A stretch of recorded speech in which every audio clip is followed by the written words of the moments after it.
One of the most frequently asked questions when it comes to sexual intimacy is, how can you as a wife express your sexual intimacy desires and not only be heard but get results? Yes, my friend, that is exactly what I'm going to be talking about today on this video. If this is your first time here, hey, my name is Nokie. It is so good to have you. And before I get into the meat and potatoes of this video, can you do me a favor? Go ahead and click the subscribe button and remember to ring that little notification bell so that you don't miss any of my informative videos. Now, let's get on with it. How can you as a wife communicate your sexual intimacy desires effectively and get results? Well, when it comes to communicating one's sexual intimacy desires, for some people this can be a very sensitive topic. And it has to be approached with wisdom, specificity, and clarity. So now let's get on to the tips on how you as a wife can effectively communicate your sexual intimacy desires in order to get results that are going to take your sexual intimacy from cold, lukewarm to blazing hot. The first thing that you want to do, my friend, is to pick a time that is convenient for both you and your husband and a place that will be conducive for that communication.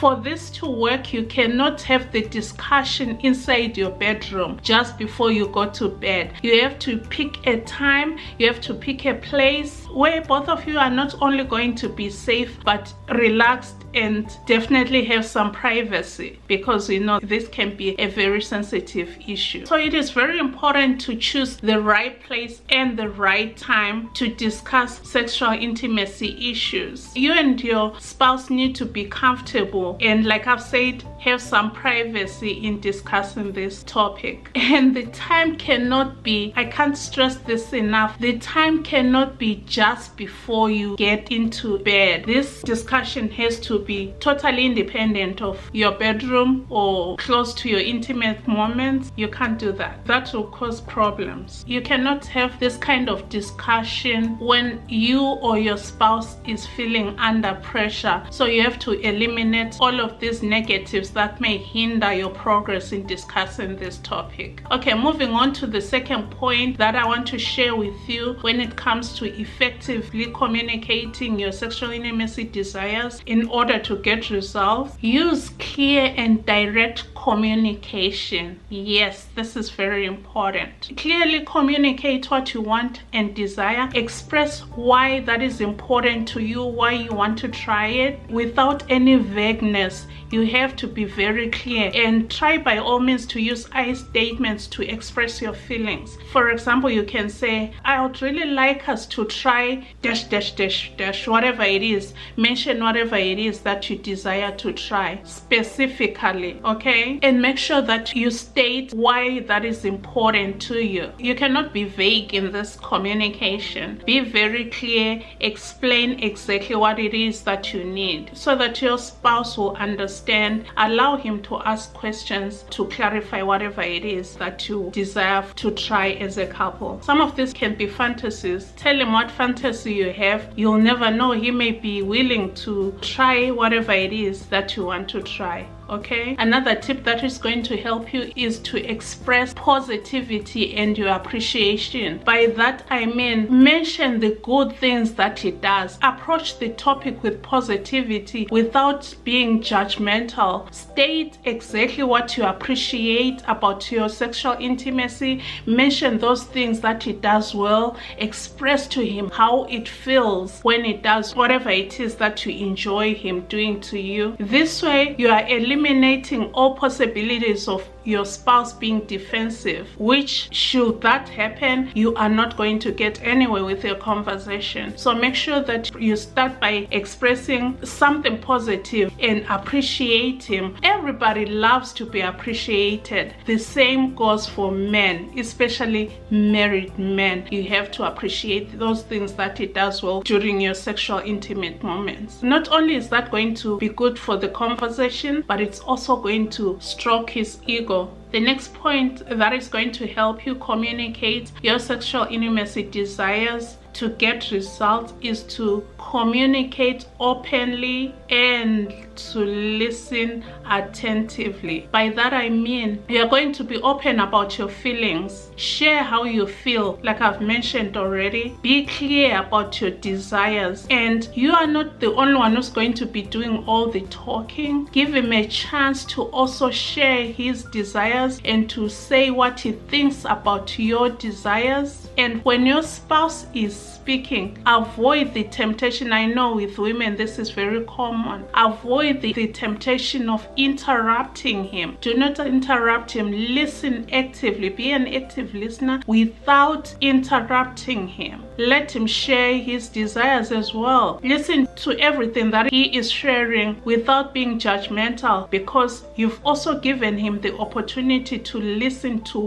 what your desires are. You also in turn, you're going to give him time to openly share his desires, to give you his opinions without you interrupting or being judgmental. That is going to help you, and your conversation is going to yield results. So it's important to give your spouse an opportunity to share his desires as well and his feelings, even if they are different from yours. Okay? You'll also need to acknowledge potential barriers. Discussing sexual intimacy issues may be very uncomfortable for some people, and you have to be aware of that. Acknowledge that this may be difficult for your spouse. Acknowledge that you may not get the results that you desire. You will also need to be patient with him, because he may need time to process whatever it is that you are requiring or asking him to do, or asking for you both to do. So you'll need to be patient and not expect immediate results. It may take time for him. He might say he'll get back to you. Give him time to process, because some people want to process things. He may also be thinking about whatever it is you are asking of him. He may not even be aware that it's within his moral beliefs. So he may need to process all the information, and some people definitely take longer than others to process and get back to you. Just give him time and be patient. Don't be too pushy about the whole thing. Okay, my friends? Another thing that may help is to plan and experiment together. This can be fun when you're planning things together and making sure that you are experimenting together. Remember, like I always say, it takes two. Involve him in the planning process of whatever it is that you want to explore. This way you won't feel like you are just doing this by yourself. Make him be part of it as well, and this is going to be more exciting and not just be one-sided. So make sure that you explore these new sexual intimacy desires as an exciting adventure rather than a task, because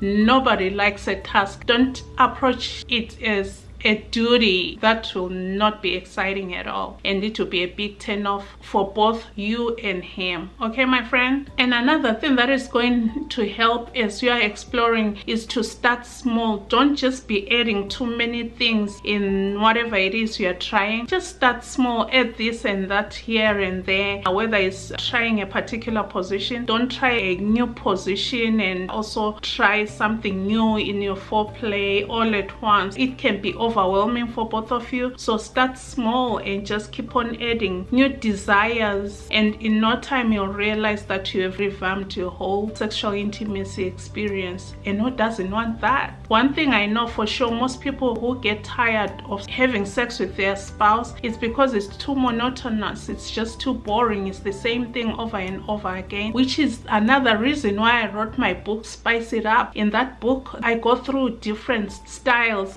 different positions, and how you as a woman can spice it up, like the book title says. I drop a whole lot of gems in that book. I do. So make sure you grab a copy. I'm going to leave the details in the description box so that you can get a copy. Another thing at number 7 that you really have to take into account is to respect your spouse's boundaries. Yes, just like you have boundaries, he may also have boundaries, and it's important for you to respect his boundaries. So what I'll suggest is to find a middle ground where both of you are going to be comfortable. Respect his feelings as much as hopefully he has to respect your feelings as well. It's all about compromise, but remember, boundaries are so very important. Do not cross his boundaries. I'm very sure that he will not cross your boundaries as well. There are some things that you strongly believe or do not believe in. I'm sure you stated that way earlier in your marriage relationship. And as you continue with these discussions to improve your sexual intimacy, it's important to maintain those boundaries, because like I've said before, love without boundaries is not love. Because what if somebody decides to join the swinging neighbors, or one day he rocks up and says he wants to bring a second woman in the room and you have a threesome? Those are the type of boundaries. I know I gave some extreme examples, but there could be some boundaries that you yourself strongly are against or you don't believe in. It's very important for those boundaries not to be crossed. Okay, yeah, so let's move on to the what I believe is number 8, the last one, which is seeking professional help. And I mean, for you to get this far, this will be the absolute last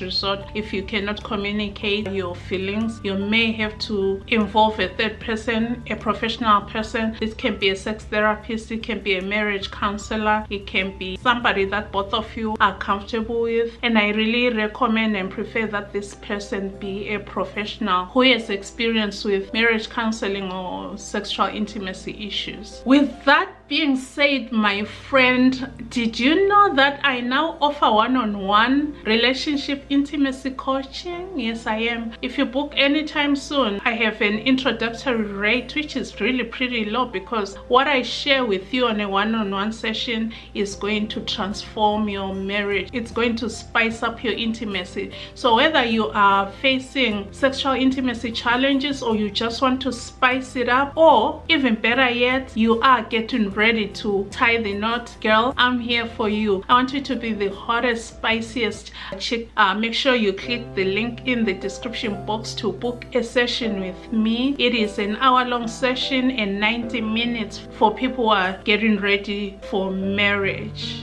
Okay, my friend, with that being said, remember to do small things with great love, and don't forget to keep it spicy. Until next time, my friend, God bless you. I love you. I sincerely do. See you next time.